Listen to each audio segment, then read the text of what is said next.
Pascal law क्या है? Pressure किसी भी पॉइंट में क्या हो जाता है? रो एच जी, यही चीज़ है ना। तो the pressure difference between any two point X and Y in a stationary liquid will depend only on the difference in the vertical height. तो मान लीजिए कि दो लेवल पर है हाइट पर, एक ए लेवल पर और एक इस लेवल पर, तो दोनों के बीच में डिफरेंस क्या हो जाएगा? इसमें यही न कह रहा है जी, एक ए है, लिक्विड है। अब इस लिक्विड में एक इस लेवल पर है और एक इस लेवल पर है और लिक्विड आपका यहाँ तक है, ठीक है। तो ये इसका हाइट कितना हो गया आपका? मान लीजिए h1 और इसका हाइट कितना हो गया? h2। तो ये दोनों के बीच में प्रेशर का डिफरेंस, इस पर प्रेशर कितना हो गया? रो जी h1 और इस पर क्या हो जाएगा? रो जी h2। रो जी कैंसिल, h1 में कैंसिल क्या करोगे? डिवाइड थोड़े कर रहे हैं, डिफरेंस बिटवीन प्रेशर निकाल, डिफरेंस निकाल रहे हैं। तो ज़्यादा प्रेशर कौन हो गया? नीचे वाला। तो इस पॉइंट पर और इस पॉइंट पर प्रेशर डिफरेंस क्या हो जाएगा? मान लीजिए ये है P1 और ये है P2, ठीक ना। तो P1 minus P2 is equal to क्या हो जाएगा? रो जी H1 माइनस रो जी H2। तो रो जी आपका कॉमन हो जाएगा H1 minus H2। H1 minus H2 को हम लोग क्या डिनोट कर सकते हैं? डेल्टा मतलब होता है चेंज, डेल्टा H। रो जी तो आपका कांस्टेंट है, इसी लिक्विड है, तो इस लिक्विड में सेम डेंसिटी रहेगा, एक्सेलरेशन ड्यू टू ग्रेविटी भी सेम रहेगा। तो पास्कल लॉ में यही कहता है कि प्रेशर डिफरेंस पर ही depends only on the difference in vertical height between these points. अब मान लीजिए कि pressure at one point x is increased, the pressure at other point y must also increase by the same amount so that difference in pressure between the two points x and y remains same। अब देखिए, ये है मान लीजिए कि आपका x और ये है आपका y। अब मान लीजिए कि हम इस पर अलग से प्रेशर लगा दिए, ठीक है। अब तो इस पर प्रेशर लगा दिए, तो इसका प्रेशर हो गया समथिंग, मान लीजिए कि P2 था ना, तो P2 प्लस मान लीजिए कि x हो गया, ठीक है। तो अब ये जो प्रेशर है और यहाँ पर जो प्रेशर है, ये दोनों के बीच में कितना डिफरेंस होना चाहिए? मैंने ये जो प्रेशर है इसमें और इसमें कितना डिफरेंस होना चाहिए?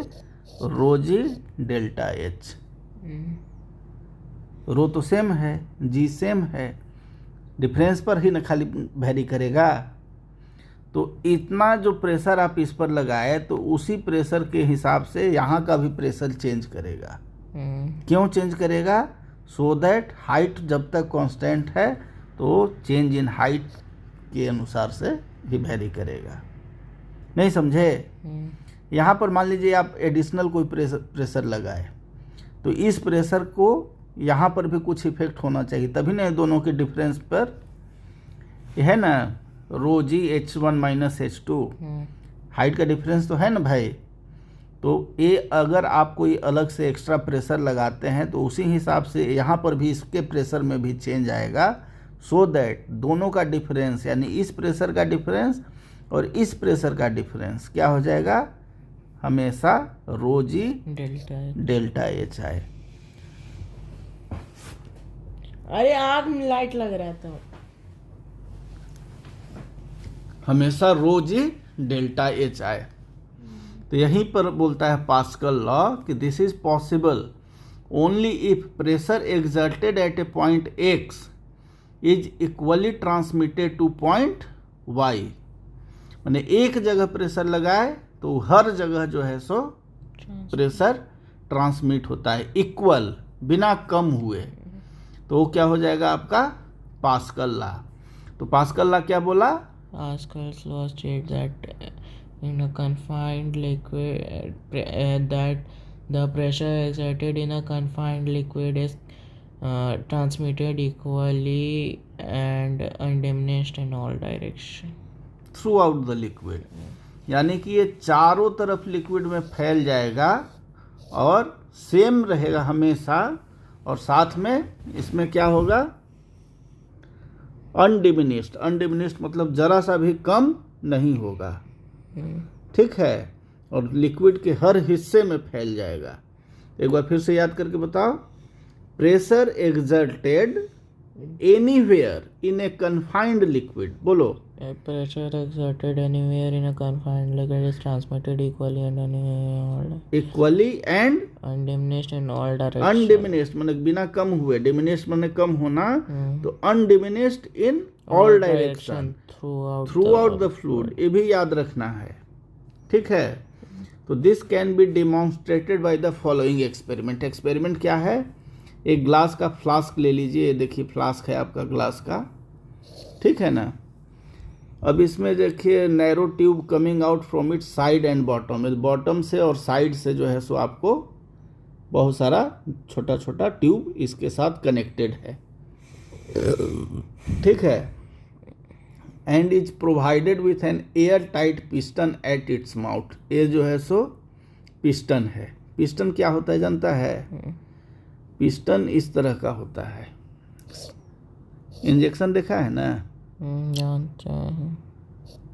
ये जैसे नीडल है, और इस साइड में देखोगे कि ऐसे प्लंजर रहेगा, और ये जो है सो ऊपर ऐसे करके इसके साथ कनेक्टेड रहेगा, इससे हम लोग खींचते हैं। ये जो है सो हमेशा एयर टाइट रहेगा, और ये एकदम इसके डायमीटर के बराबर रहेगा, इधर से कुछ इधर नहीं जाने देगा, इधर से कुछ इधर नहीं। जैसे ही इसको दबाओगे तो इसके अंदर एक प्रेशर जो है सो जनरेट होगा, और इसी से क्या है कि नीडल से जो भी इंजेक्शन वगैरह भरे हो ना लिक्विड, वो इससे बाहर आएगा, और इसको ऐसे करके खींचोगे और इसको रखे होगे लिक्विड में तो लिक्विड अंदर आएगा। ऐसे ही हवा में रखे हो तो इसमें एयर आ जाएगा, ठीक है। पिस्टन हो गया इस तरह का। तो इसमें यही कहता है कि जब आप पिस्टन से ऐसे प्रेस करेंगे ना, तो प्रेस करेंगे तो एक प्रेशर लगा। अब ये प्रेशर जो है सो पूरे फ्लूइड में क्या बोलता है, it is transmitted equally and undiminished in all direction throughout the liquid. तो all direction throughout the liquid, तो जितना पिस्टन दबेगा उतना ही सबका देखो हाइट सेम रहेगा। Jet of water reaching the same height, initial level of water सब में पहले ये था, और जैसे ही प्लंजर जो है सो इसका पिस्टन यहाँ से इतना दूर गया तो सब में जो है सो सेम लेवल जो है सो आपका, ये नहीं देखिए इसका हाइट कहाँ है, इसका हाइट सबसे नीचे है, अगर उस हिसाब से देखिएगा तो इसका प्रेशर यहाँ पर क्या है, सबसे ज़्यादा है, इस पर कम है, इस पर इसी के बराबर है जो लेवल पर है। लेकिन कह क्या रहा है कि ये जो जब प्रेशर हम लगाए हैं तो इस पॉइंट पर और इस पॉइंट पर ये दोनों के बीच में प्रेशर का डिफरेंस कितना हो जाएगा, डेल्टा एच और मल्टीप्लाइड बाय रो जी, ठीक ना। तो रो एच को, डेल्टा एच को ये क्या बोलते हैं, मेंटेन रखने के लिए यही प्रेशर जो यहाँ पर लगा है, ये प्रेशर इस पर भी उतना ही लगेगा, और इस वजह से देखिए कि सबका लेवल पानी का सेम आएगा ऊपर, ठीक है। नहीं समझा? ओके, समझ गया तो ठीक है। अब एप्लीकेशन पास्कल्स लॉ का क्या कहाँ है, हाइड्रोलिक प्रेस में है, हाइड्रोलिक जैक में है, और हाइड्रोलिक ब्रेक में है, based on Pascal's law of transmission of pressure in fluid. अब देखिए हम लोग आते हैं हाइड्रोलिक प्रेस, हाइड्रोलिक जैक और हाइड्रोलिक ब्रेक्स। तो यह देखिए आपका क्या है, हाइड्रोलिक मशीन कोई भी रहेगा, ये भी हम लोग प्रेस जैक ब्रेक पर नहीं आ रहे हैं, किसी भी हाइड्रोलिक मशीन पर जा रहे हैं।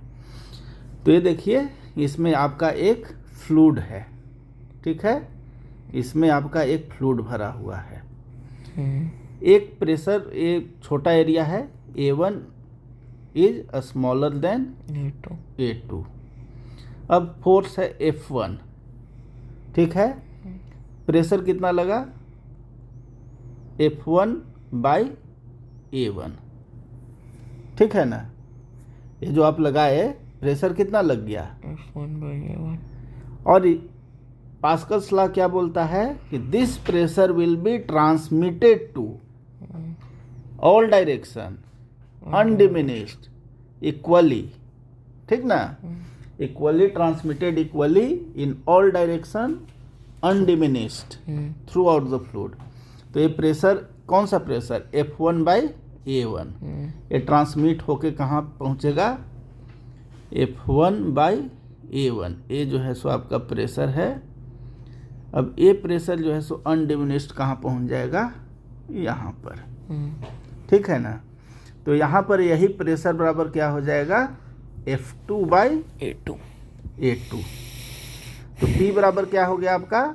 F1/A1 is equal to F2/A2। That implies F1/F2 is equal to ना F1/F2 नहीं करना है हमको, F2A तो निकालना है, कारण कि इधर जो जा रहा है वो उसी को हमको निकालना है। तो F1 इज इक्वल टू, नहीं, F1/A2 को हम यहाँ से इधर ले आएंगे।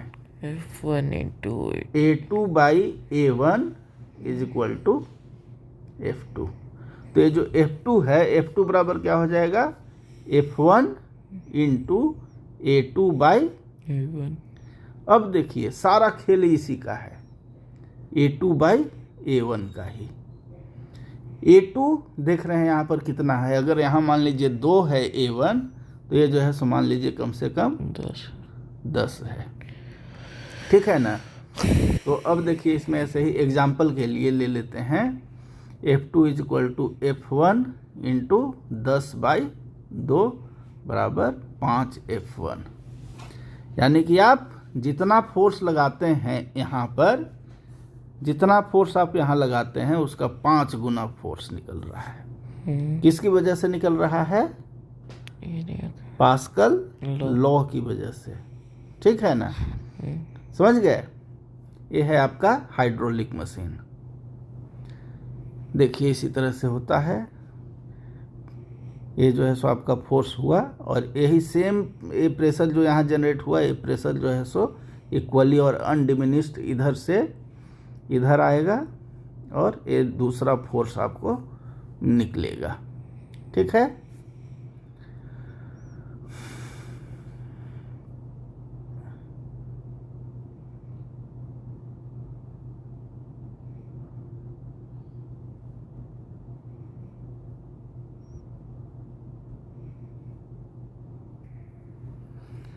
ठीक है, अब हम लोग आते हैं हाइड्रोलिक प्रेस पे।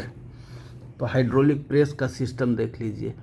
इसमें भी देखिए एक फ्लूइड रहेगा, ठीक है, एक फ्लूइड है भरा हुआ, एक आपका पिस्टन है।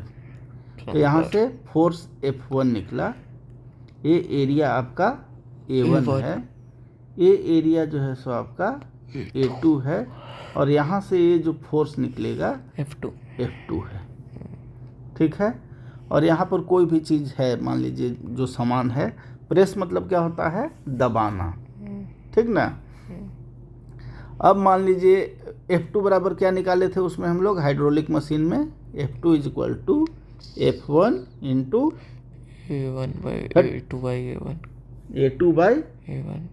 A2/A1। A2 हमेशा ज़्यादा है, इस वजह से तो ये जो है सो यहाँ पर फोर्स ज़्यादा होगा। अब ये फोर्स इतना सफिशियंट होगा कि यहाँ पर कोई भी चीज़ रहेगा उसको एकदम प्रेस कर देगा, चपटा कर देगा, ठीक है। हाइड्रोलिक प्रेस समझ गए?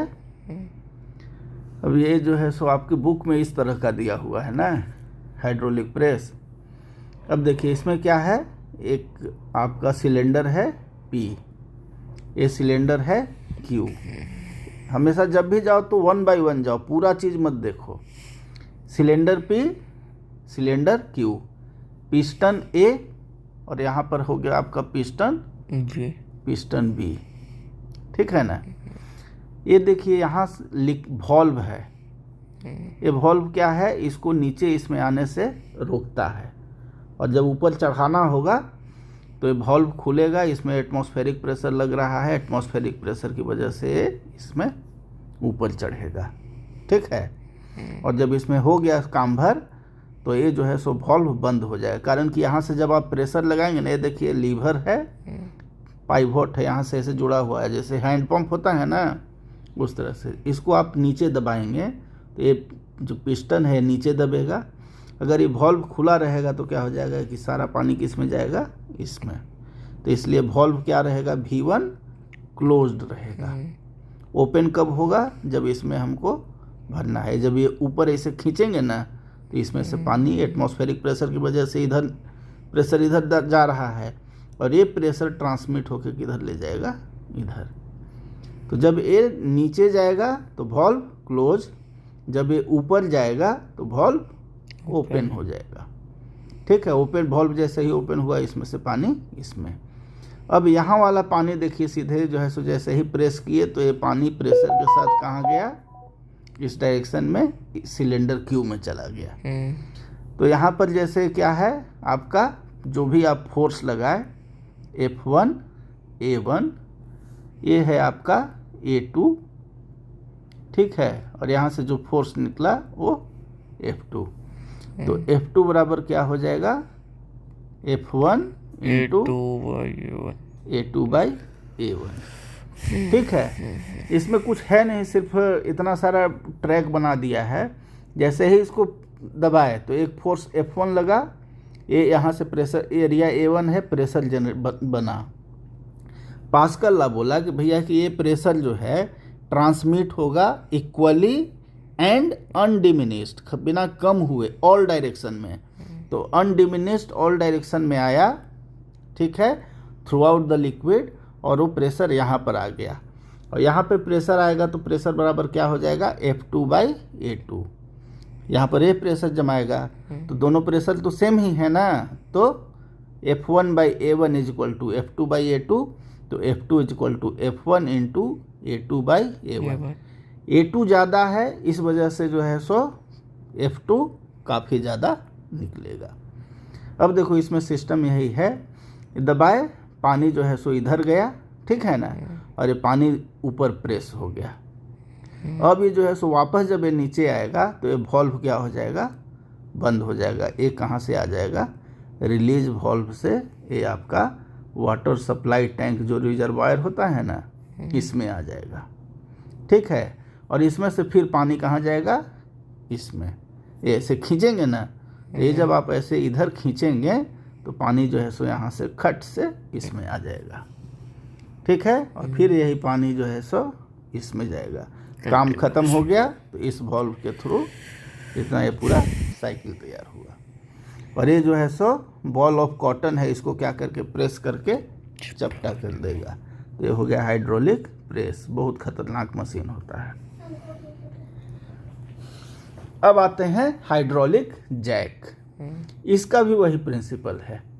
ये आप यहाँ से फोर्स F1 लगाते हैं, ये एरिया A1 है, ये एरिया A2 काफ़ी ज़्यादा है, ये फोर्स आपका F2 हो जाएगा।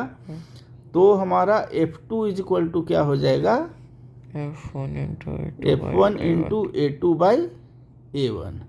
A2 ज़्यादा है उस हिसाब से, तो हम थोड़ा सा भी फोर्स लगाएंगे तो F2 काफ़ी ज़्यादा होगा, और इतना सफिशियंट होगा कि ये प्लेटफॉर्म जो है सो उठा देगा। पहले जो है सो क्या होगा, ये गाड़ी यहाँ पर रहेगा, जैसे ही इधर से थोड़ा सा हैंडल चढ़ाए तो ये आपको प्लेटफॉर्म से जैक से उठ गया। जैक होता क्या है, जब पंचर उंचर बनाते हैं तो देखते हो ना, गाड़ी उठाने के लिए हम लोग घुमा घुमा के करते हैं। तो आज के डेट में हाइड्रोलिक आ गया। हाइड्रोलिक कैसा रहता है, पैर से देखे होंगे कि ऐसे ऐसे ऐसे दबाते हैं, देखा है ना, पैर से ऐसे ऐसे दबा के, और वो देखता है गाड़ी ऊपर उठते चला जाता है। तो कौन चीज़ होता है, हाइड्रोलिक जैक। अब आता है हाइड्रोलिक ब्रेक।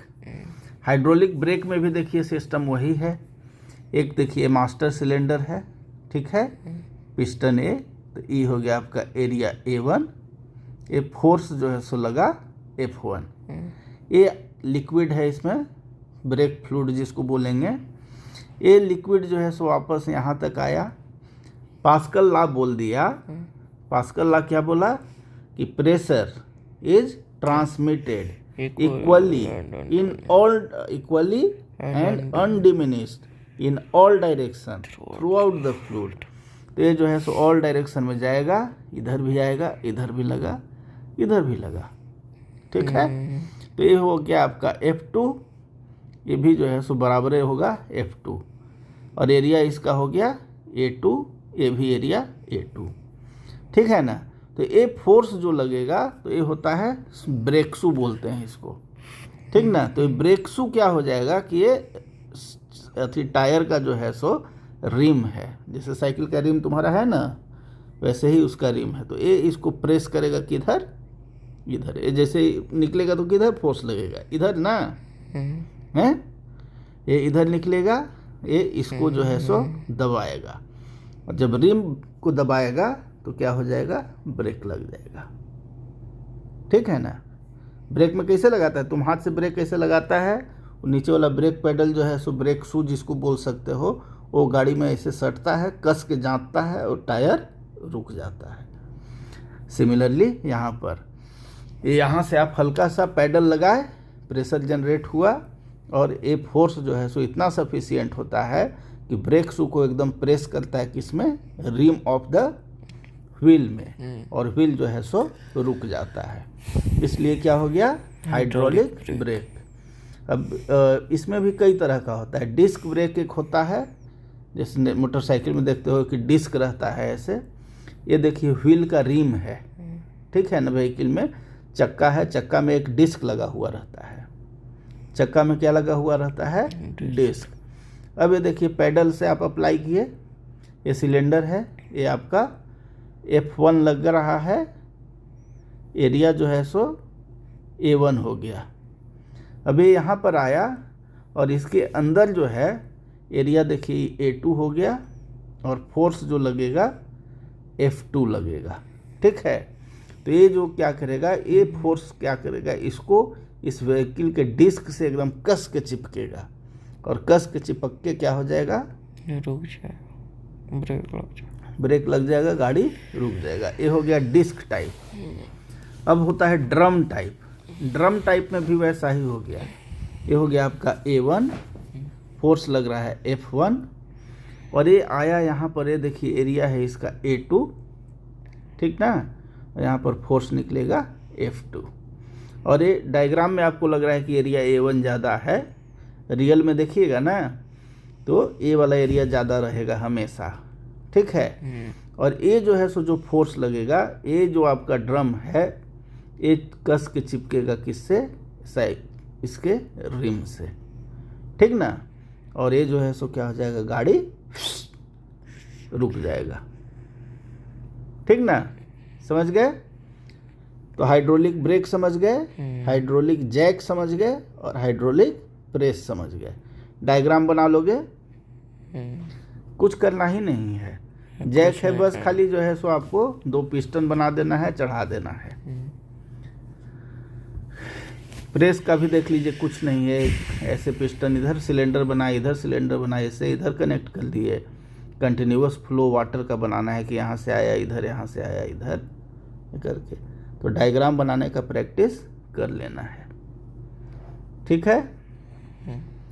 ऐसे ही देखिए गाड़ी जो 4 व्हीलर जो रहता है, ये आप ड्राइव कर रहे गाड़ी, यहाँ से आप ब्रेक लगाएंगे तो ये सब में देखिए लगा हुआ रहेगा ब्रेक फ्लूइड इसमें है, और सब में जैसे ही आप थोड़ा सा लगाए तो ये हो गया, मान लीजिए कि एरिया A1, आप फोर्स F1 लगाए। अभी हर जगह देखिए यहाँ पर हो जाएगा एरिया A2, सबका एरिया सेम रहेगा। सेम रहेगा कि अलग अलग रहेगा, सेम। अलग अलग क्यों नहीं रहेगा, क्योंकि पता चला कि इस पर ब्रेक ज़्यादा लग गया, इस पर ब्रेक कम लगा, वो गाड़ी जो है सो ठुई मुड़ गया, ठीक है, गाड़ी रोटेट कर गया। कारण कि ये वाला तो एकदम रुक गया, इस पर प्रेशर कम लगा था तो ये तो चलते रहा वहाँ पर, तो ऐसे करके घूमेगा। तो हर जगह एरिया A2 और फोर्स F2, तो सब पर जो है सो आपका सेम फोर्स लगेगा। ठीक है, और ये फोर्स क्या करेगा, इस ब्रेक शू को इसके रिम से कांटेक्ट होगा, प्रेस करेगा और क्या कर देगा, गाड़ी को रोक देगा।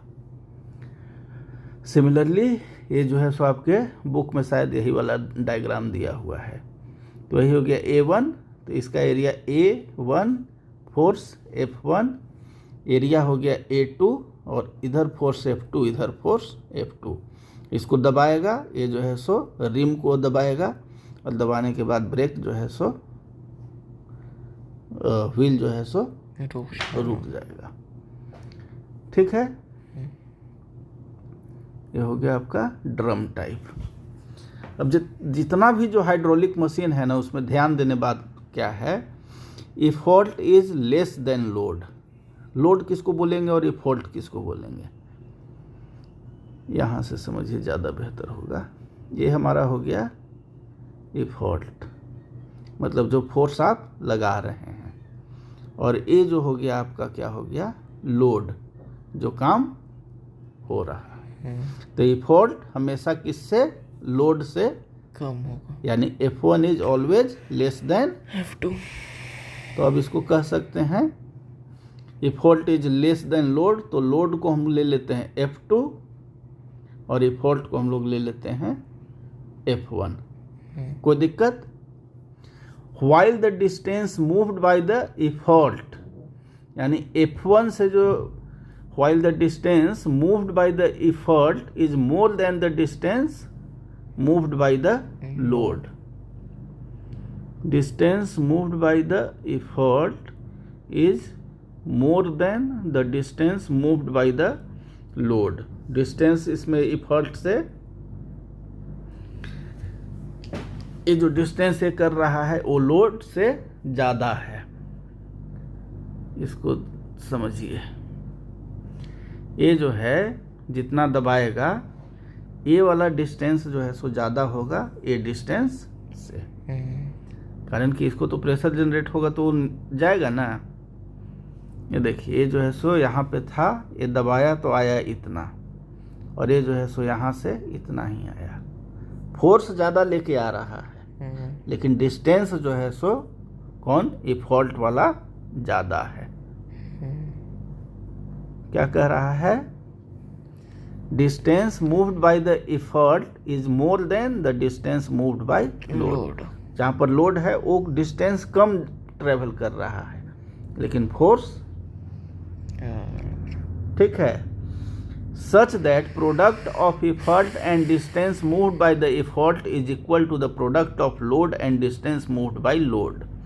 यानी कि डिस्टेंस मान लीजिए कि हम लोग एस ले रहे थे, F1 है इफर्ट ना, और F2 है लोड। तो F1 अगर डिस्टेंस मान लीजिए कि S1 कर रहा है, तो F1 into S2 is equal to F2 into S2, where F2 is more than F1 and S1 is more than S2, तभी नहीं प्रोडक्ट इसका सेम होगा। ये क्या हो गया, ये आपका हो गया law of conservation of, law of conservation of क्या, मास ना है, लॉ ऑफ कंजर्वेशन ऑफ क्या, एनर्जी। कैसे, फोर्स इनटू डिस्टेंस क्या होता है, न्यूटन्स लॉ में मैकेनिक्स में पढ़े थे ना। तो मान लीजिए एक बॉडी है, उस पर 5 न्यूटन फोर्स लगाते हैं, तो ये क्या करता है, 2 मीटर चलता है, तो वर्क डन बराबर क्या हो जाएगा, फोर्स इनटू डिस्प्लेसमेंट। ठीक है, तो 2 मीटर हो गया, तो 5 गुने 2 बराबर 10 जूल। यही था है वर्क डन में। तो सेम है, force F1, distance S1 move किया, फोर्स F2, डिस्टेंस मूव किया S2, तो ये दोनों वर्क डन हो गया। वर्क डन क्या हो गया, एनर्जी का फॉर्म है, तो एनर्जी का कोई लॉस नहीं होता है। ये पूरा एनर्जी जो है सो इफोर्ट से ट्रांसमिट हुआ लोड की ओर। ठीक है, so that F1 by F2 is equal to S2 by S1। ठीक है, distance moved by load, work done by effort is equal to work done by load. अब इसी में आता है मैकेनिकल एडवांटेज। मैकेनिकल एडवांटेज आपको कितना फ़ायदा मिला इस जो पास्कल्स लॉ है, पास्कल्स लॉ का अप्लाई करके आप हाइड्रोलिक मशीन्स बनाए हैं, तो उसका मैकेनिकल एडवांटेज आपको क्या मिला? मैकेनिकल एडवांटेज होता है लोड डिवाइडेड बाय इफर्ट। तो लोड कौन सा है? F2 divided by effort F1, ये हमेशा ग्रेटर देन 1 होगा। F2 ज़्यादा है ना F1 से, क्योंकि एरिया F2 बराबर क्या था? F1 into A1। A2 ज़्यादा है, A1 बाई A2 ज़्यादा है ना, तो A वाला ज़्यादा है तो F1 से इतना ज़्यादा हो गया। तो F2 बाई F1 बराबर क्या हो जाएगा? A1 से ज़्यादा है ना, तो हमेशा मोर देन 1। नहीं समझा इस बात को? पक्का? अब आता है velocity ratio. F2 by F1 तो निकाल लिए, ये क्या हो गया? F2 बाई F1 क्या हो गया? कौन advantage? Mechanical advantage. F2 by F1 क्या हो गया? Mechanical advantage. तो अब F2 बाई F1 निकाल लिया, तो S2 बाई S1 को काहे छोड़ दोगे? तो इस वेलोसिटी रेशियो क्या हो गया? Distance moved bye effort. Moved by effort क्या है? S1। Distance moved bye effort कितना हुआ? S1। And distance moved by load is equal to S2। कौन बड़ा है, S1 की S2? S1। तो S1 बड़ा है S2 से, तो इसको जब डिवाइड करेंगे तो हमेशा क्या होगा? 1 से ज़्यादा होगा। देखो ना, 5 बड़ा है 3 से, ठीक ना? तो 5 को 3 से डिवाइड करोगे तो क्या हो जाएगा? 1.6 समथिंग, 1 से ज़्यादा हो गया ना। मान लो 5 की जगह 4 रहेगा, तो 4 बाई 3 करोगे तो 1.3 होगा। 1 से तो ज़्यादा है। तो जब भी ऊपर वाला न्यूमरेटर ज़्यादा है डिनोमिनेटर से, तो हमेशा क्या हो जाएगा? More than 1। तो इसलिए बोला जाता है कि hydraulic machine act like a force multiplier, एक फोर्स मल्टीप्लायर के रूप में काम करता है। याद रहेगा, hydraulic machine act like a force multiplier. Very good. अब आते हैं atmospheric pressure and it's measurement. तो वेट ऑफ एयर कॉलम, जो भी एयर हमारे ऊपर है, वो क्या करता है? एक थ्रस्ट लगाता है हमारे अर्थ के सरफेस पे, ठीक है ना? अब ये थ्रस्ट को हम यूनिट एरिया, अर्थ के यूनिट एरिया पर अगर हम लेंगे तो वो क्या कहा जाएगा? उस पर कितना थ्रस्ट लग रहा है? ये थ्रस्ट लग रहा है अर्थ का यूनिट सरफेस एरिया पे लेंगे, तो इसको क्या बोलेंगे? Atmospheric pressure. प्रेशर बराबर क्या हो गया? Thrust per unit area. तो इसको एटमॉस्फेरिक प्रेशर, एटमॉस्फेरिक प्रेशर क्या हो गया? Thrust exerted by air column over a unit surface area of earth, this is called atmospheric pressure. क्या हुआ? Thrust exerted by air column a column per unit area per unit area on surface of earth. Earth surface याद रखना है, ठीक है? Is called atmospheric pressure. देखो कुछ data बड़ा इंपॉर्टेंट है। Weight of air column over 1 centimetre square, माने 1 सेंटीमीटर लंबा 1 सेंटीमीटर चौड़ा। तो इस एरिया पर, अर्थ पर सोच लो कितना आपको प्रेशर पड़ रहा है। वेट जानते हो इसका क्या हो जाएगा? 1 किलोग्राम फोर्स। तो एटमॉस्फेरिक प्रेशर कितना हो जाएगा? 1 किलोग्राम फोर्स पर सेंटीमीटर स्क्वायर। सोच लो सिर्फ 1 सेंटीमीटर स्क्वायर का जो लिए हो तब। तो 1 kgf बाई 1 सेंटीमीटर स्क्वायर बराबर क्या हो जाएगा? 1 kg 10 मीटर, ठीक है? जी हो गया आपका 10 एक्सेलरेशन ड्यू टू ग्रेविटी ले लिया है, और फोर्स जो है सो जो हुआ सो तो 10 न्यूटन और डिवाइडेड बाय सेंटीमीटर स्क्वायर को मीटर में बदल दिए तो 10 के पावर -4 मीटर स्क्वायर, तो is equal to 10 to the power 5 newton metre square. और न्यूटन पर मीटर स्क्वायर को क्या बोलते हैं? बार बट पास्कल, ठीक है। 10 to the 5 एक बार का इक्वल हो।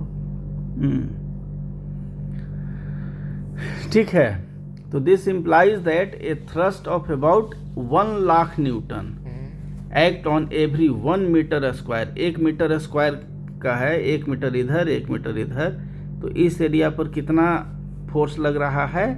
10 के पावर 5 न्यूटन मीटर स्क्वायर, यानी कि 1 लाख न्यूटन, 2 2 4 1 5, 1 लाख न्यूटन का फोर्स लग रहा है। सोच रहा है कितना ज़्यादा फोर्स है, हमको महसूस क्यों नहीं होता है? ब्लड प्रेशर, हाँ, उसको बैलेंस कर देता है। हम इधर से ताकत लगा रहे हैं, तुम उधर से ताकत लगा रहे हैं, दोनों बराबर होगा तो ना हम इधर बैलेंस हो जाएगा। गुड, वेरी गुड, ठीक है ना। तो ह्यूमन बॉडी का देखा गया है कि एवरेज सरफेस एरिया है 2 मीटर स्क्वायर, तो आइडियली कितना लगना चाहिए? 2 लाख न्यूटन फोर्स लगना चाहिए। Therefore the atmosphere exert a total thrust of about 2 × 10 to the power 5, मतलब 2 लाख न्यूटन फोर्स लगेगा।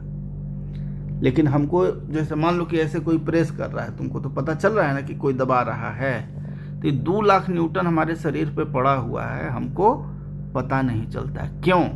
क्योंकि ब्लड प्रेशर जो है सो इसको बैलेंस कर देता है। ब्लड प्रेशर लिटरली देखो तो एटमॉस्फेरिक प्रेशर से थोड़ा सा ज़्यादा ही होता है, सो दैट जो है सो हमको पता नहीं चलता है। लेकिन जैसे जैसे आप ऊंचाई पर चले गए पहाड़ पर, तो वहाँ पर क्या है कि एयर जो है सो रेयर हो जाता है, घना कम होता है। सबसे ज़्यादा कहाँ घना होता है? नीचे। जैसे जैसे आप ऊपर उठेंगे एयर क्या हो जाता है? लेस डेंस होते हैं। तो लेस डेंस है तो लेस थ्रस्ट वेट होगा, लेस वेट होगा तो लेस थ्रस्ट होगा, ठीक ना। तो इसलिए प्रेशर क्या हो जाएगा? लेस हो जाएगा। और प्रेशर लेस, लेकिन हमारा ब्लड प्रेशर तो वही, तो उस केस में क्या हो जाता है? ब्लड प्रेशर ज़्यादा हो जाता है एटमॉस्फेरिक प्रेशर से। तो इस वजह से छोटे छोटे माइन्यूट पॉइंट, जहाँ से जैसे नाक है, नाक से क्या होना शुरू हो जाएगा आपका? ब्लीडिंग। तो जिसका बीपी ज़्यादा होता है उसको पहाड़ उहाड़ पर जाने से मना किया जाता है, अनफिट किया जाता है, कारण कि वो जाएगा ब्लीडिंग होना तय है। क्यों? क्योंकि एटमॉस्फेरिक प्रेशर कम हो जाएगा, ब्लड प्रेशर ज़्यादा हो जाएगा, और इस वजह से सबका नहीं होता, सबका नहीं। जैसे मान लीजिए जिसका बीपी नॉर्मल रेंज में होता है तो वो एडजस्ट करेगा। अब आता है डिमॉन्स्ट्रेट करने के लिए, डिमॉन्स्ट्रेशन ऑफ एटमॉस्फेरिक प्रेशर। तो इसके लिए एक collapsing tin can experiment, tin का कैन है उसका एक्सपेरिमेंट लेना है, करना है। अब देखिए जो है सो आपका वाटर, इसमें आप गर्म किए, बाहर से इस पर एयर का प्रेशर पड़ रहा है ना, इसके अंदर स्टीम है, स्टीम का प्रेशर, ये दोनों क्या किया है? बैलेंस किए हुए है, ठीक ना, बैलेंस किए हुए है। अब जो है सो क्या किया? आप इसका ढक्कन बंद कर दिए, एयर प्रेशर तो इस पर लग ही रहा है, और उसके ऊपर से आप ठंडा पानी गिराए बर्तन के ऊपर से, तो ठंडा पानी आपका क्या कर दिया? जो स्टीम था इसमें, स्टीम जो था वो क्या हो गया? कंडेंस होके क्या बन गया?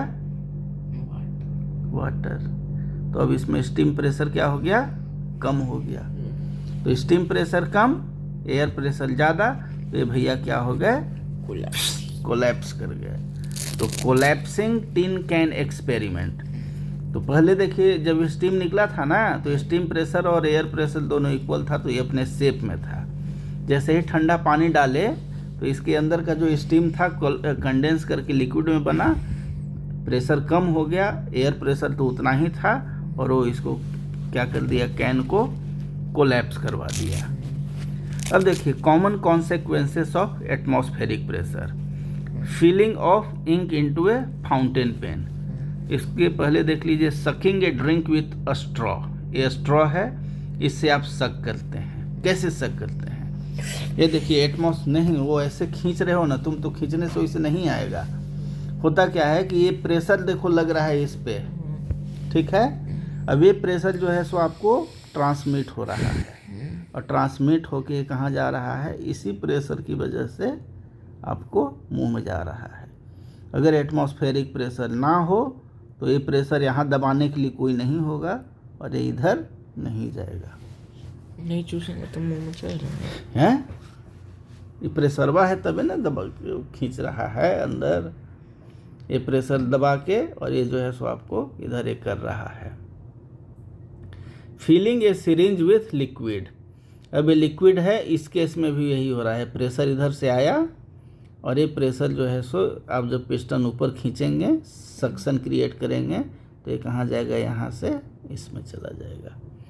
Filling of ink in a fountain pen, इसमें भी वही होता है। ये इंक रहता है, इसमें पेन डालिएगा तो ये प्रेशर पड़ा, एटमॉस्फेरिक प्रेशर, ये इंक है, और ये इसमें से ही पेन में ऊपर इंक चढ़ जाता है। ठीक है। अब है एक्शन ऑफ रबर शक्कर। रबर शक्कर क्या है? देखा है, दीवार पर हम लोग इस तरह का लगाते हैं। अब लगाएंगे इसको, ऐसे करके चिपकाओगे ना तो इसके अंदर जो है सो वैक्यूम जनरेट हो जाएगा। ठीक है ना।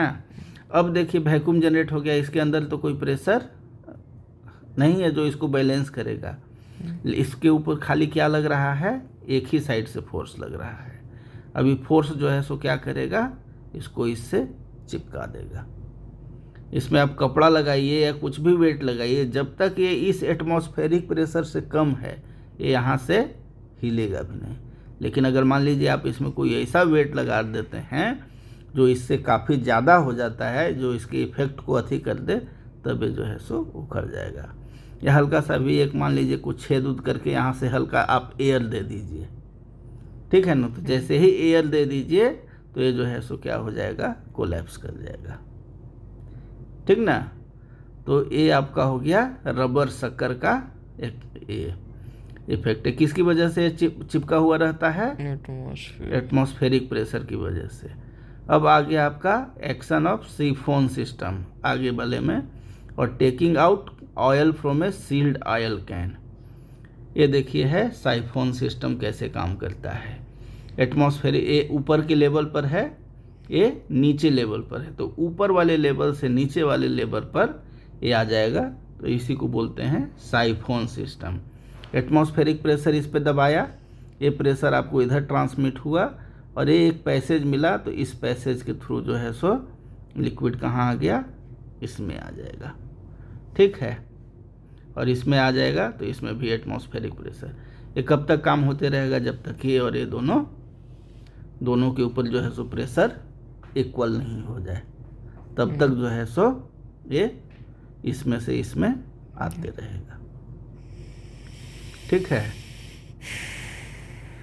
अरे जो आपका टॉयलेट होता है वेस्टर्न वाला, इसमें भी यही साइफोन सिस्टम काम करता है।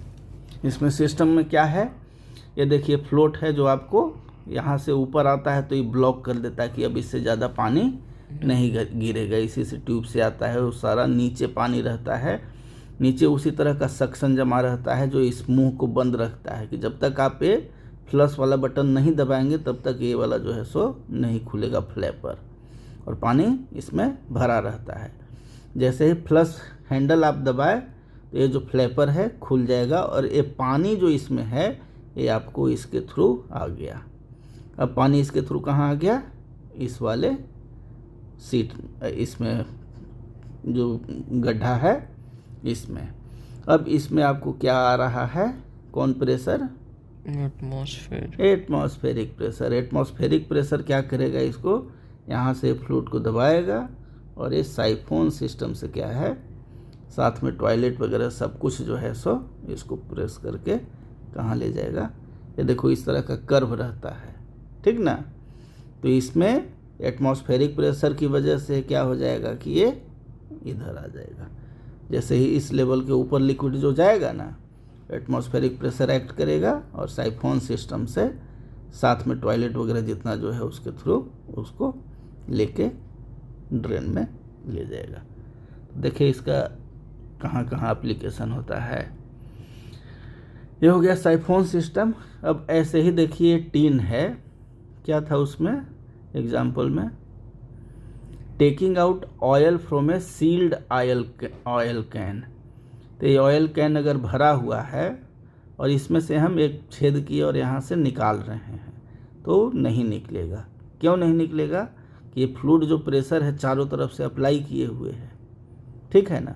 लेकिन इसी में अगर हम एक छेद यहाँ पर कर दें तो क्या हो जाएगा कि यहाँ से जाएगा एयर, फ्लूइड पर प्रेशर अप्लाई करेगा।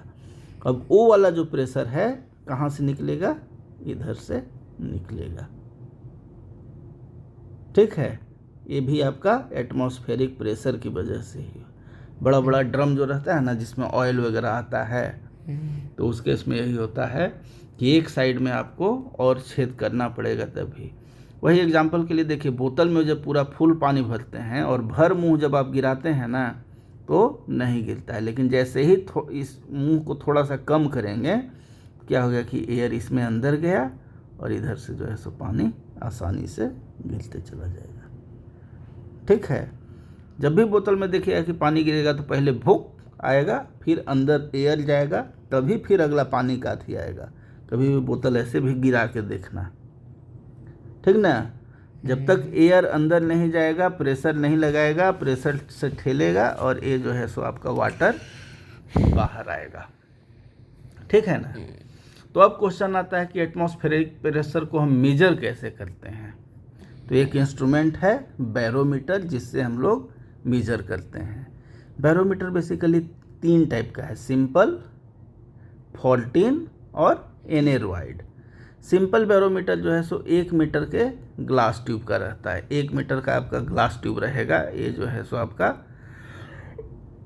सिंपल बैरोमीटर है। ग्लास ट्यूब इसका कितना का रहेगा, 1 मीटर का, जिसमें 76 सेंटीमीटर जो है सो मरकरी का कॉलम रहता है, वो 1 एटमॉस्फेयर के बराबर है। तो vertical height of mercury column from the mercury surface in A trough, ये जो ट्रफ में मरकरी पूरा भरा हुआ है, इसको जो है सो हम लोग एकदम एयर बबल वगैरह सब कुछ निकाल के तो प्रोजेक्ट में बनाए थे ना, इसके माउथ को ऐसे ढक के थंब से और उसके बाद फिर इसको जेंटली इसमें डुबाते हैं सो दैट कुछ इसमें रहे नहीं, ठीक है। अब जो है सो एटमॉस्फेरिक प्रेशर जितना जो रहेगा इस मरकरी पर एग्जर्ट होगा और यही प्रेशर ट्रांसमिट होके ये आपको इसमें किस लेवल तक जाता है ये शो करता है। तो vertical height of mercury column from the mercury surface in a trough to the level in a tube is a measure of atmospheric pressure. अब देखिए इसमें एक चीज़ हमेशा ध्यान रखिएगा, अक्सर आप देखते होंगे, एक होता है बैरोमीटर और एक है मैनोमीटर। बैरोमीटर क्या करता है, ये आपको एटमॉस्फेरिक प्रेशर को मेजर करता है। बैरोमीटर क्या करता है, एटमॉस्फेरिक प्रेशर को मेजर करता है, जबकि मैनोमीटर जो है वो प्रेशर डिफरेंस, मैनोमीटर क्या करता है, दो जगह का प्रेशर डिफरेंस करता है, मेजर करता है, और इसको क्या बोलते हैं, गेज प्रेशर, गॉज नहीं, गेज प्रेशर, ठीक ना, गेज प्रेशर, ठीक है। तो बैरोमीटर क्या मेजर किया, एटमॉस्फेरिक प्रेशर, और मैनोमीटर गेज प्रेशर या प्रेशर डिफरेंस, ठीक ना। अब देखिए बैरोमीटर हाइट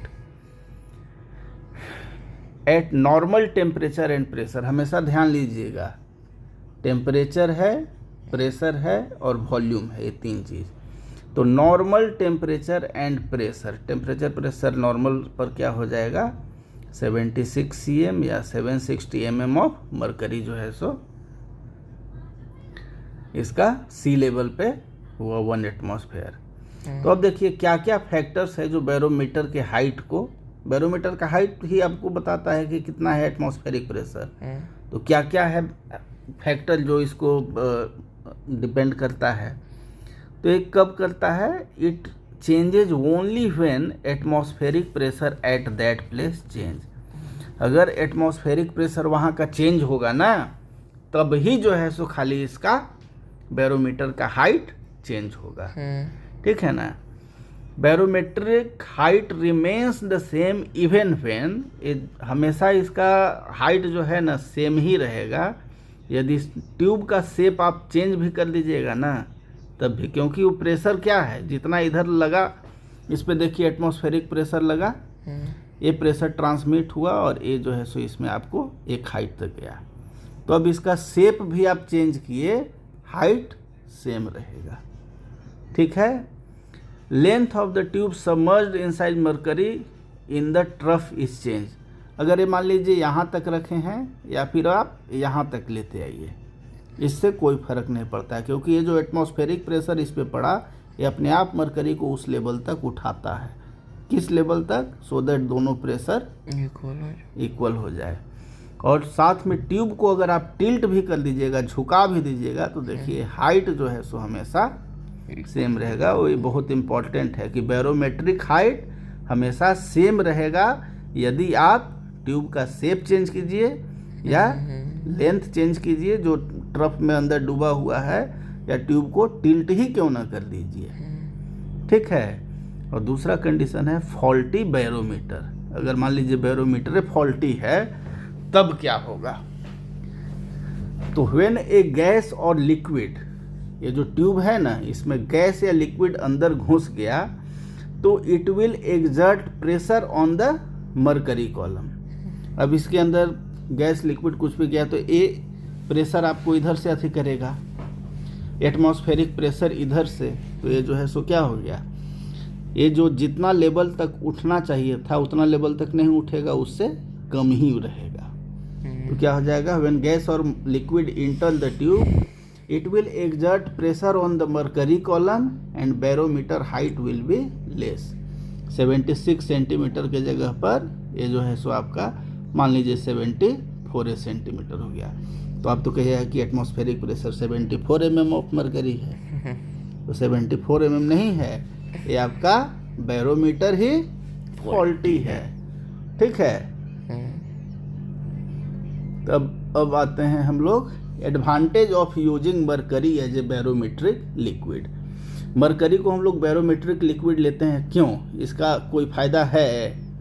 तो पहला है कि डेंसिटी इसका कितना है, 13.6 × 10⁻³ मरकरी का डेंसिटी इतना ज़्यादा है, is greater than that of any other liquid. कोई भी लिक्विड है उस लिक्विड से इसका डेंसिटी ज़्यादा है, तो इस वजह से 76 सेंटीमीटर चाहिए। अगर आप इमेजिन कीजिए पानी उनी जिसका 1000 kg/m³ है, तो उसका जो है सो कितना हो जाता, 14 टाइम्स, बहुत ज़्यादा हो जाता। 13.6 है, मैंने लगभग 14 टाइम्स उतना मीटर का जो है सो आपको अति होता। Needed to balance the normal atmosphere, use of other liquid will require a much longer tube, काफ़ी लंबा। दूसरा चीज़ एक और है कि vapour pressure of mercury is negligible. ये जो हम लोग देख रहे थे इसमें कि गैस और लिक्विड आ जाता है, तो मान लीजिए कोई दूसरा लिक्विड रहता तो उसका वेपर प्रेशर होता ना, जब भी गर्मी उर्मी रहता तो इसका क्या है, कुछ वेपर में बदल जाता, वेपर यहाँ जमा हो जाता, ये ऊपर से प्रेशर एक्सर्ट करता तो एटमॉस्फेरिक प्रेशर कम शो करता। लेकिन इसका मरकरी का वेपर प्रेशर नेग्लिजिबल है, तो इसलिए जो है सो the vapours of the mercury in Torricellian vacuum. Torricellian vacuum जानते हो किसको बोलते हैं? टॉरिसेलियन वैक्यूम होता है ये जो ऊपर में खाली जगह है ना, इसी को बोलते हैं Torricellian vacuum. So vapour of mercury in Torricellian vacuum does not affect the barometric height. Mercury neither wets nor sticks. Mercury जो है सो उसको भिगाता नहीं है। ग्लास ट्यूब जो है ना, ग्लास ट्यूब के साथ न तो चिपकता है और न भिगाता है, ठीक है ना। तो इसलिए जो है सो ये रीडिंग क्या करता है, एक्यूरेट देता है। शाइनिंग एंड ओपेक सरफेस, जैसे इसमें है ना, तो इसमें अगर मान लो पानी रहेगा तो तुमको पता ही नहीं चलेगा कि कहाँ लेवल है। लेकिन मरकरी जो है सो शाइनिंग रहता है, चमकदार, और ओपेक। तो शाइनिंग और ओपेक रहने की वजह से आपको इसका लेवल आसानी से पता चल जाता है। दूसरा चीज़ है कि प्योर स्टेट में मरकरी हमको आसानी से मिल जाता है, ठीक है ना। एक और चीज़ ध्यान देना, जब भी इसको ग्लास ट्यूब या कैपिलरी इसको बोलते हैं, ठीक है ना, तो कैपिलरी में अगर आप मरकरी लगाएंगे ना तो मरकरी का जो है सो आउटर सरफेस कॉन्वेक्स होता है, ठीक है। और मान लीजिए दूसरा लिक्विड पानी उनी है, कैपिलरी है ना, तो इसमें जो आएगा हमेशा ये क्या है, कॉनकेव बनाएगा। मरकरी कैसा बनाता है आउटर सरफेस, कॉन्वेक्स, ठीक है। और वाटर क्या होता है, कॉनकेव। इसको कैपिलरी एक्शन भी बोलते हैं। कोई लिक्विड है ना, लिक्विड में जैसे ही कैपिलरी को डालोगे तो कैपिलरी एक्शन से क्या हो जाता है, पानी ऊपर चढ़ जाता है। क्यों चढ़ जाता होगा सोचो। ये मान लीजिए कि इसमें पानी है, तो इसमें आप कैपिलरी वाला ट्यूब डालें, एकदम पतला ट्यूब रहता है, तो इसमें एटमॉस्फेरिक प्रेशर लगा, टून टून टुडुम। अब ये प्रेशर ट्रांसमिट होकर इसमें घुसा और ये कहाँ तक उठेगा, जहाँ तक ये इसको बैलेंस कर देता है, ठीक है। तो मरकरी रहेगा तो इसका शेप ऐसे रहेगा, वाटर अगर रहेगा तो उसका शेप ऐसे कॉनकेव में रहेगा। समझ गए। तो ये क्वेश्चन बन सकता है कि why we use mercury as a barometric liquid. Density 13.6 into 10⁻³ kg पर metre cube. Vapour pressure negligible, neither wets nor sticks. Shining और ओपेक सरफेस से आपको लेवल पता चलता है और प्योर स्टेट में हम इसको मिल जाता है। तो 1 2 3 4 5 कारण है, ठीक है। अब हम लोग आते हैं disadvantage of using water as a barometric liquid. तो अगर हम वाटर को लेते हैं बैरोमेट्रिक लिक्विड तो उसमें क्या होगा कि डेंसिटी ऑफ वाटर कितना है, 10⁻³ और उसका था 13.4 इंटू 10⁻³। सो लगभग जो है सो 10.4 मीटर, सोच लो इतना लंबा तुमको कॉलम चाहिए होगा बैलेंस करने के लिए नॉर्मल एटमॉस्फेरिक प्रेशर को। दूसरा वेपर प्रेशर इसका क्या है, हाई है। So its vapour in vacuum space, Torricellian vacuum. कौन सा वैक्यूम, टॉरिसेलियन। तो उसमें जो है सो क्या करेगा, रीडिंग आपको इनएक्यूरेट शो करेगा। क्या करेगा, इनएक्यूरेट, कम की ज़्यादा, रीडिंग कम शो करेगा, कारण कि वेपर प्रेशर जो है सो ऊपर से नीचे दबाएगा ना, तो जितना लेवल चढ़ना चाहिए था उतना न चढ़ के कम रीडिंग देगा।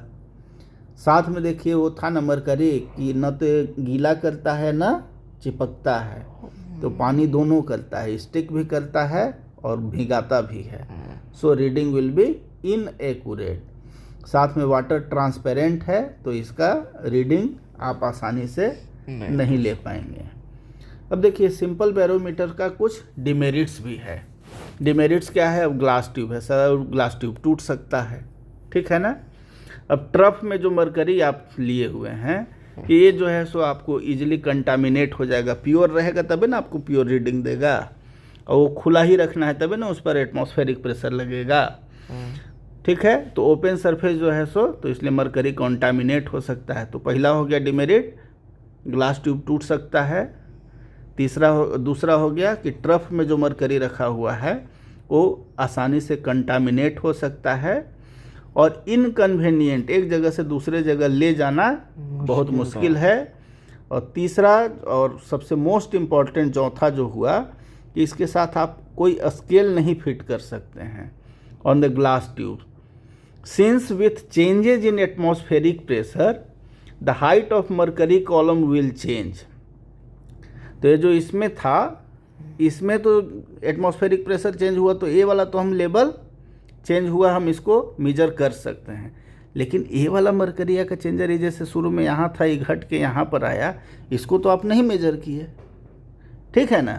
तो इसलिए इसमें आप कोई स्केल फिट नहीं कर सकते हैं। But the level of mercury in trough can not be measure due to flow of mercury in and out of tube. ये ट्यूब के अंदर और ट्यूब से बाहर आ रहा है, इस वजह से इसका लेवल जो है सो हम लोग नहीं करते हैं। So the free surface of mercury in trough will not remain coinciding with the zero mark of a scale. अगर हम इसमें स्केल फिट भी करते हैं तो कभी भी वो जीरो मार्क पर नहीं रहेगा, ठीक है, सो दैट हम बैरोमेट्रिक हाइट को नहीं मेजर कर पाएंगे। तो इसी के लिए क्या किया गया, नया आया 14 बैरोमीटर। कौन सा? 14 बैरोमीटर। याद रखना है 14 14 वाला स्पेलिंग नहीं है, FOURTEEN, ये है FOR फोर्ट इन, माने किला में, फोर्ट माने किला होता है ना, FORT फोर्ट मतलब किला, और इन माने अंदर, किला के अंदर। 14 बैरोमीटर सिंपल बैरोमीटर से का मॉडिफाइड फॉर्म है, ठीक है। इसमें ग्लास ट्यूब नैरो होता है 85 से 90 सेंटीमीटर, उसका कितना था 1 मीटर। और ये जो है सो आपका प्रोटेक्टेड है किस में, ब्रास केस में। ब्रास होता है कांसा, ब्रास मतलब तांबा हो, पीतल, और ये होता है ना जी ब्रॉन्ज ब्रास, ब्रॉन्ज ब्रास, ये सब एलॉय है, ठीक है। तो ब्रॉन्ज हो गया कांस्य मेडल और ब्रास हो गया पीतल, पीतल के केस में रखा हुआ है। ये देखिए ये जो है सो आपका ट्यूब जो है, ट्यूब किसके, एक ग्लास ट्यूब प्रोटेक्टेड है आपका किस में, ब्रास ट्यूब से, ठीक है।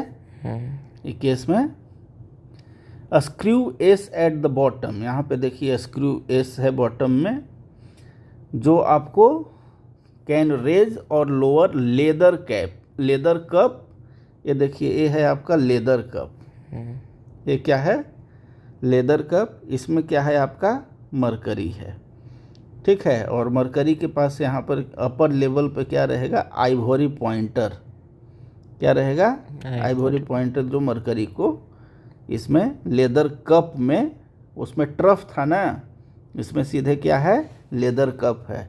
स्क्रू टाइट करेंगे तो इससे जो है सो लेदर कप ऊपर चढ़ेगा और आइवरी पॉइंटर से टच कर जाएगा। आइवरी पॉइंटर से बहुत ऊपर चला गया तो स्क्रू को ढीला करेंगे तो ये नीचे आएगा। ये हमको कितना तक करना है कि ये आइवरी पॉइंटर जो है एकदम टच कर रहा है, जस्ट टच करता है, ठीक ना। तो mercury in the glass vessel is adjusted to coincide with zero mark of main scale in millimetre attach to brass tube. ये देखिए है, ये मरकरी लेवल जो है सो ब्रास वाले में जीरो से zero mark, mercury in the glass vessel is adjusted to coincide with zero mark on the main scale. ये देखिए ग्लास वेसल है, इसमें आपको कितना पर, जीरो, ए वाला जो है ना, जीरो पर कोइंसाइड करना है। Zero mark of main scale in millimetre attach to brass tube.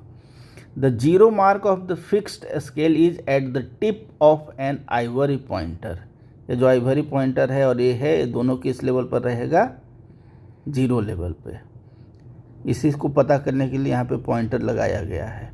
ये देखो स्क्रू जो है सो टाइट करोगे तो ये ऊपर जाएगा ना, तो लेदर कप के साथ ग्लास वेसल जो है सो ऊपर चढ़ेगा, और आइवरी पॉइंटर जैसे ही टच किया वहाँ पर वो किस लेवल पर हो गया, zero level. Upper part of the brass tube has a slit, ऊपर में देखो ये स्लिट है, ऊपर में ये आपका स्लिट है। इस स्लिट में जो है सो मरकरी लेवल इस स्लिट के थ्रू आप देख सकते हैं, खाली जगह है उससे आप मरकरी लेवल देख सकते हैं ग्लास ट्यूब में। Vernier scale sliding over main scale gives accurate reading. Vernier scale पढ़ा था ना फर्स्ट चैप्टर में, तो तो वर्नियर स्केल यहाँ से स्क्रू से करके ये आपका रीडिंग मिलता है एक्यूरेट, मतलब वो आपका एक्यूरेसी बढ़ा देता है। और साथ में थर्मामीटर भी माउंटेड रहता है, देखिए थर्मामीटर, कारण कि वो टेम्परेचर और प्रेशर से वेरी करेगा ना, टेम्परेचर पर, टेम्परेचर ज़्यादा हो जाएगा तो क्या हो जाएगा, वॉल्यूम तो कांस्टेंट है तो चेंज करेगा। तो रूम टेम्परेचर रिकॉर्ड करने के लिए थर्मामीटर भी रहता है। अब देखिए इसको आप आसानी से एक जगह से दूसरे जगह ले जा सकते हैं, तो उससे इम्प्रूवमेंट हो गया, हुआ ना। ये देखो रियल में इस तरह का होता है, सही में 14 बैरोमीटर इस तरह का होगा। मेजरमेंट कैसे करेंगे? First the level of mercury in leather cup is raised और lowered so that mercury level in glass vessel just touches the ivory pointer. इसको हम स्क्रू से करके इस लेवल तक लेते आएंगे। इस लेवल पर आ गया, मैंने ये 0 पर आ गया। ठीक है। अब position of mercury level in barometer tube is noted with the help of main scale और वर्नियर स्केल से एग्जैक्ट आप रीडिंग ले लिए।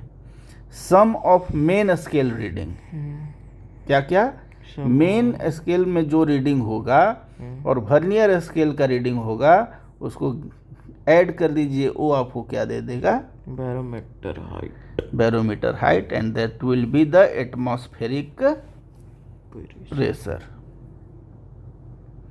ठीक है। अब आता है एनेरॉइड बैरोमीटर। एनेरॉइड बैरोमीटर का सबसे बड़ा ये क्या है कि इसमें कोई लिक्विड नहीं होता है। इसमें कोई भी लिक्विड नहीं होता है। साथ में क्या है? लाइट है, पोर्टेबल है, माने एक जगह से दूसरे जगह हम लोग कैरी कर सकते हैं। It is calibrated to read directly the atmospheric pressure. इसको हम लोग कैलिब्रेट करके रखते हैं और एटमॉस्फेरिक प्रेशर को डायरेक्टली मेजर करते हैं। इसमें कोई प्रायर एडजस्टमेंट नहीं करना पड़ता है। जैसे 14 बैरोमीटर में, 14 बैरोमीटर में क्या प्रायर एडजस्टमेंट कर रहे थे? स्क्रू से उसको जो लेदर कप में था मरकरी, उसको हम लोग कहाँ तक? 0 मार्क तक, आइवरी पॉइंटर तक उसको लेवल कर रहे थे सो दैट वो मेन स्केल के 0 पर आ जाए। तो इसमें कोई प्रायर एडजस्टमेंट नहीं करना है। The circular scale is initially calibrated. ये जो है सो सर्कुलर स्केल है, initially calibrated with a standard barometer. इसको शुरू में खाली एक स्टैंडर्ड बैरोमीटर से कैलिब्रेट कर दिए, बस हो गया। When atmospheric pressure increases it presses the diaphragm D.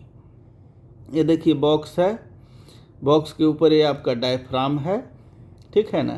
तो इस पे एयर का प्रेशर आया, ठीक है।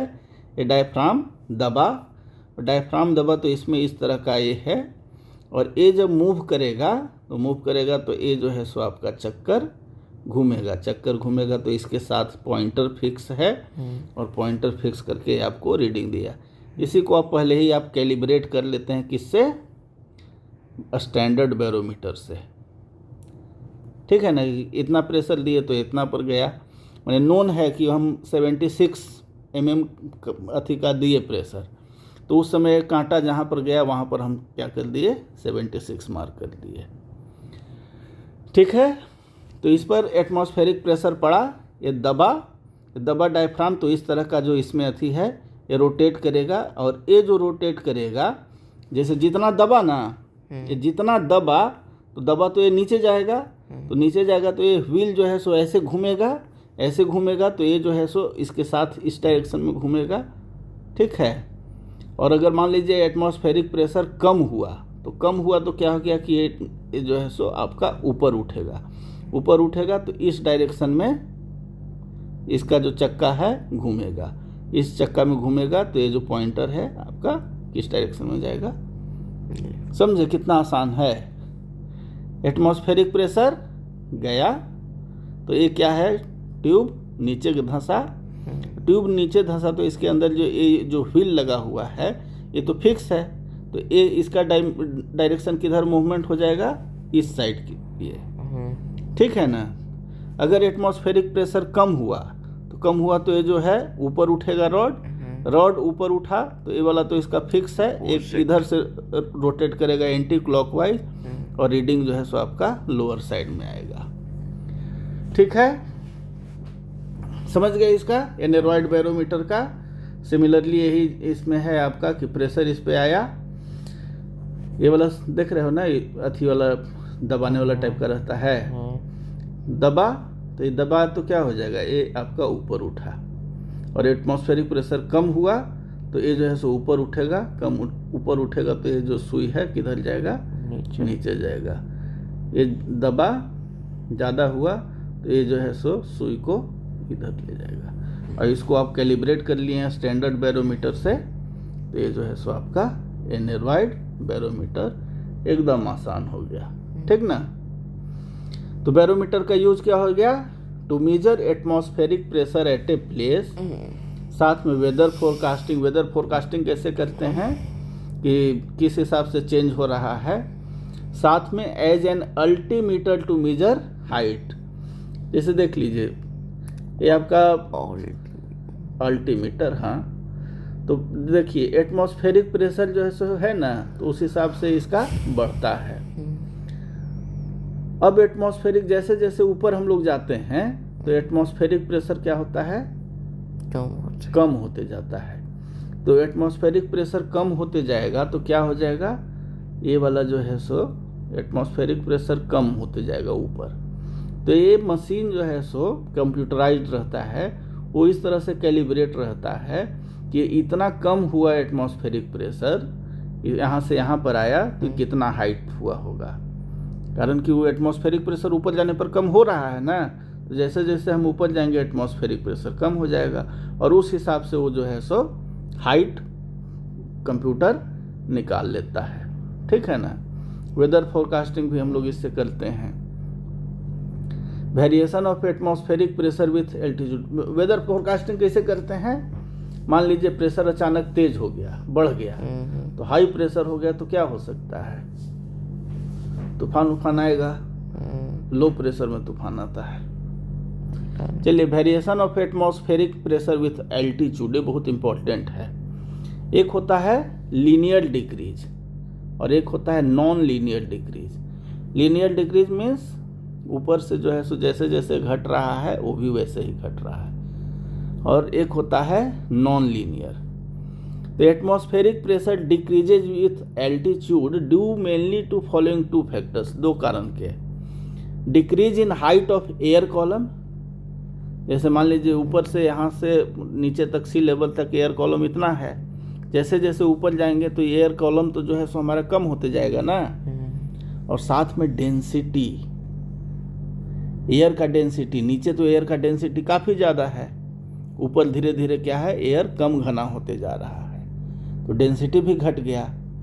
तो हाइट ऑफ एयर कॉलम जो है सो क्या हो रहा है, लीनियरली डिक्रीज कर रहा है, और डेंसिटी जो है सो नॉन लीनियर डिक्रीज होता है। देखिए यहाँ से ये ऐसे सीधे नहीं हो रहा है, ये क्या हो रहा है, इस तरह से हो रहा है, यानी 0 पहुँचने में 75 है, 30 पहुँच गया कितना में, 12 मीटर पर, ठीक है।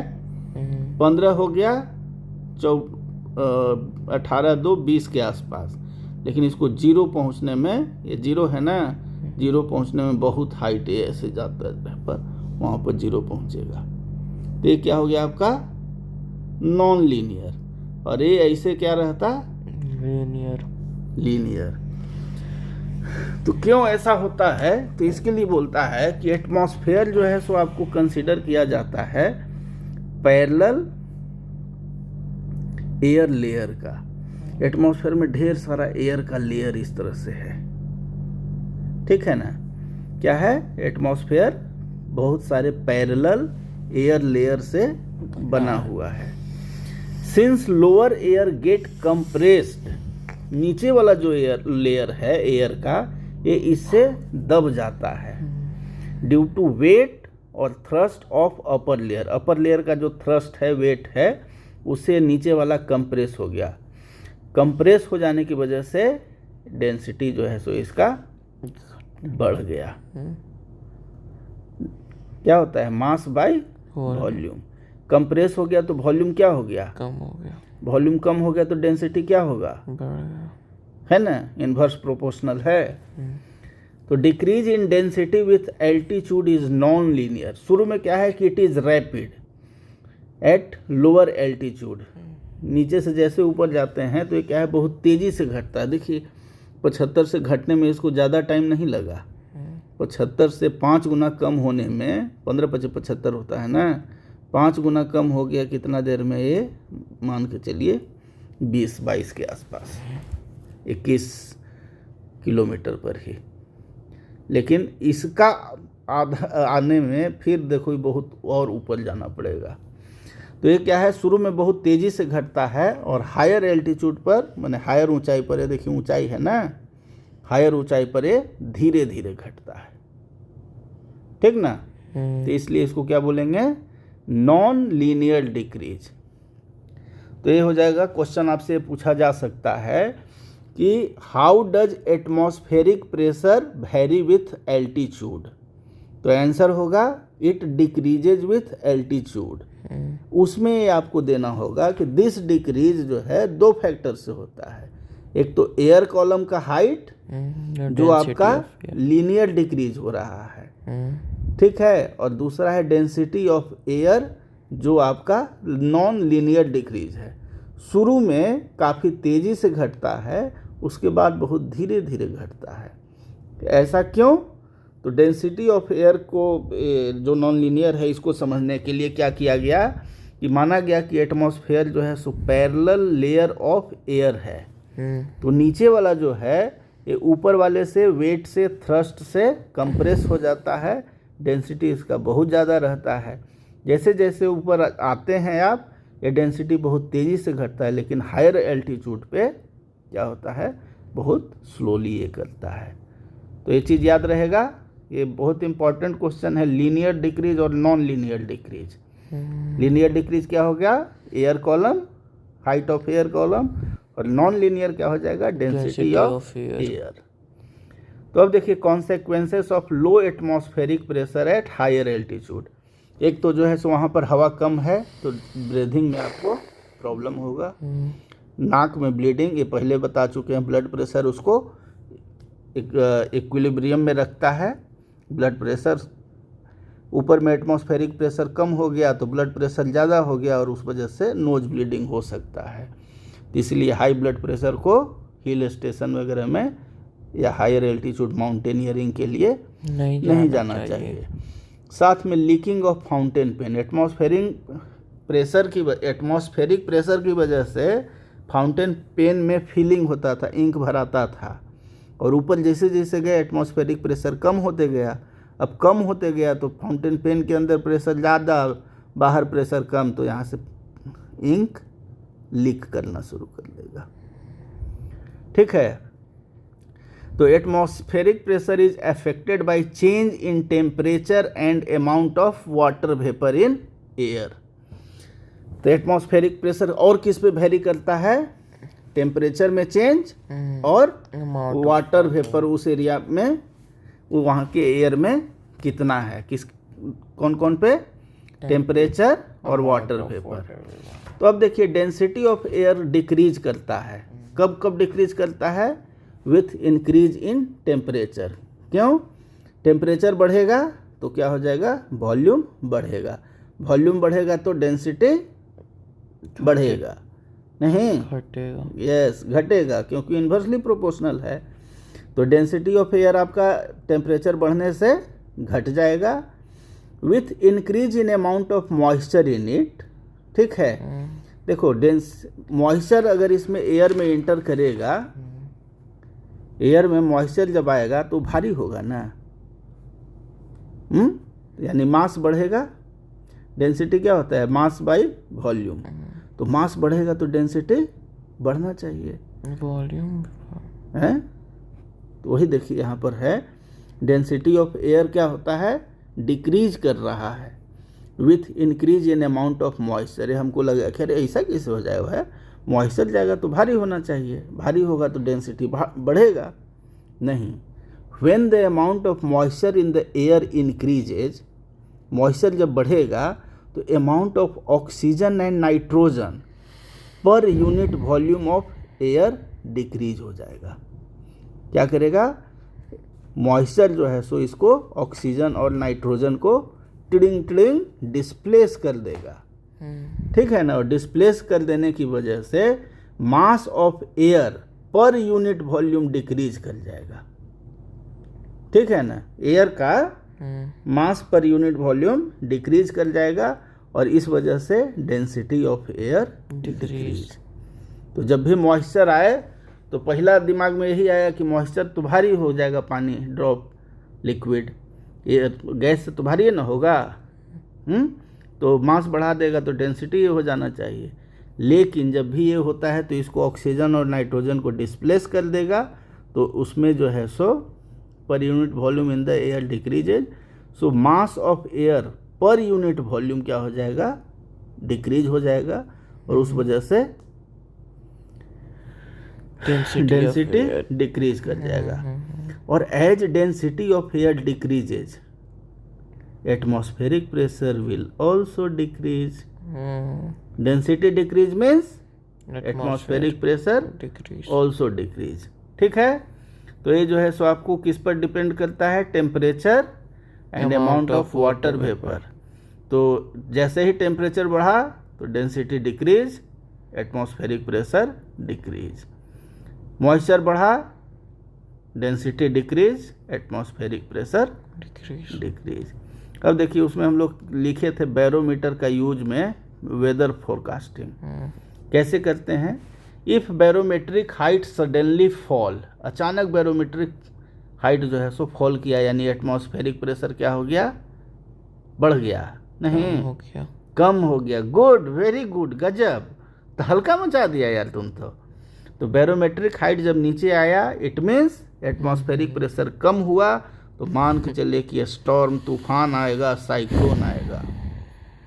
ठीक है, अगर एटमॉस्फेरिक प्रेशर ग्रेजुअली फॉल कर रहा है, धीरे धीरे कम हो रहा है, तो संभावना है रेन का। जो गूगल ये सब बताता है ना, वो इसी सब लैब से रिपोर्ट लेता है, उस हिसाब से बताता है कि भाई यहाँ प्रेशर कम हो रहा है, तो कम हो रहा है तो यहाँ पर पॉसिबिलिटी है कि बारिश होगा।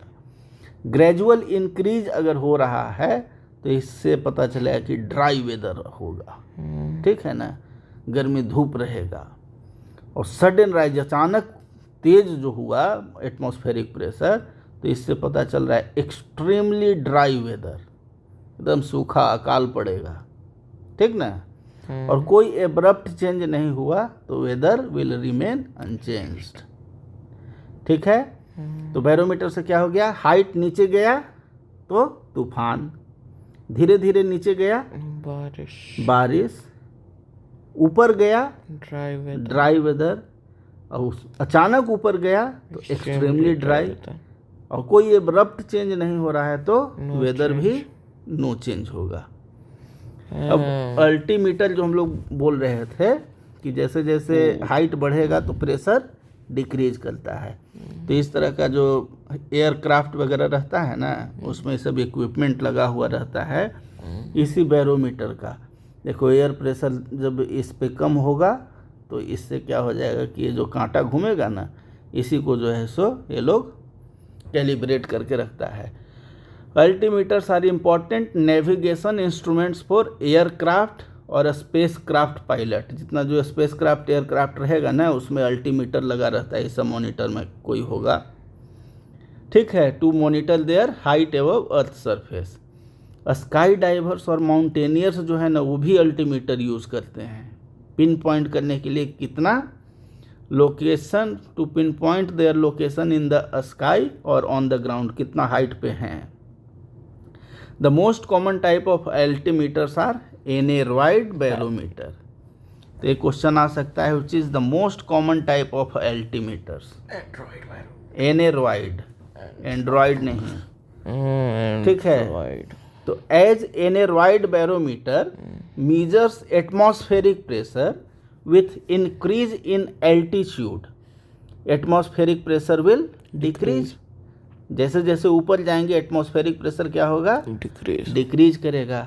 सो indirectly it can measure height. तो इनडायरेक्टली आपको क्या इंडिकेट करेगा, जैसे जैसे कम होते जा रहा है उस हिसाब से हाइट कम बढ़ते चला जाएगा। ठीक है ना, based on reading of atmospheric pressure.